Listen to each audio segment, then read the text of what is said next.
ఈ లోపల ఓ పక్క నుంచి ఒక 50-60 మంది పక్కన ఉన్నారు. కిర్రి కిర్రి మీద సౌండ్ వస్తుంది, చెప్పులు.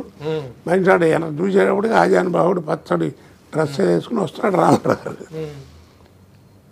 ఆయన తాలూకా డైరెక్టర్లు, ప్రొడ్యూసర్లు కొంతమంది పక్క నుండి జిందాబాదులు కూడా కొడుతుంటే సైలెన్స్ అన్నారు. వస్తున్నారు ఆయన మహానుభావుడు. అనిపించింది నాకు, ఎందుకో అప్పుడు ధైర్యం వచ్చిందండి.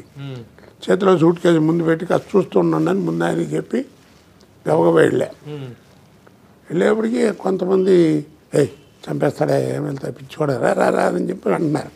ఎవరి మాట పట్టించుకోకుండా వెళ్ళి గబాలు నమస్కారం సార్ అన్నాను. అనగానే ముందు ఏమనుకున్నారు, ఏం గుర్తుపట్టలేదు అన్నాడు. అంటే ఇంతమంది ముందు నేను ఒక్కడిని వెళ్ళి మాట తర్వాత వెంటనే గుర్తుపెట్టాను బజార్, విన్నాను మీరు చాలా మంచి యాక్టర్ అని, చక్కగా ఆరోగ్యం బాగుండాలి చూడండి, నేను ఆరోగ్యం మహాభాగ్యం ఆర్టిస్ట్కి, గాడ్ బ్లెస్ యూ, బాగా చేయండి అని భుజం మీద అన్నారు. అనగానే నేను కాళ్ళ దండం పెట్టేసి వచ్చా.